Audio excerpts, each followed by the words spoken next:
பேசு, நீ தான் தைரியமான வச்சே பேசு அப்படிங்கிறது தான் நம்மளோட ஸ்டேட்மெண்ட்டாக இருக்குது. சொந்த பொண்ணையே இன்ஜஸ்டிஸ் பண்ண ஆளுங்க அந்த ஆளு. உங்களுக்கு தெரியுமா இல்லையா? அவரோட பொண்ணு இவங்கெல்லாம் என்ன சமூக நீதி பேசுகிறாங்கன்னு நமக்கு தெரியல. அவரோட பொண்ணு யாரையோ ஒருத்தர் விரும்பினாங்க.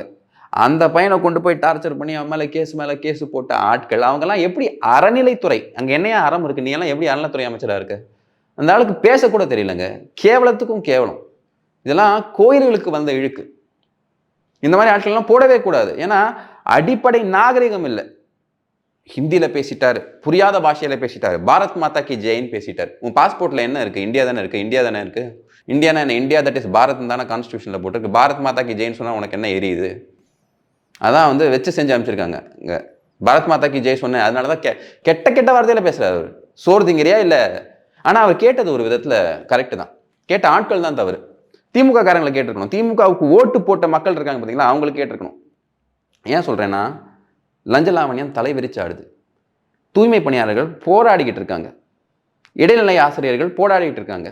செவிலியர்கள் போராடிக்கிட்டு இருக்காங்க. அவங்களுக்கெல்லாம் இந்த அளவுக்கு கஷ்டத்தை கொண்டு வந்து கொடுத்து இந்த மாதிரி கேவலமா தேர்ட் ரேட்டா பேசக்கூடிய ஆட்களை எல்லாம் அமைச்சராக கொண்டு வந்து உட்கார வச்சிருக்காங்களே, அப்ப இது காரணம் யாரு? ஓட்டு போட்டவங்க தானே. அப்ப இந்த கேள்வியை அவங்கள தான் கேட்டிருக்காங்க அப்படிங்கிறது என்னோட புரிதல்.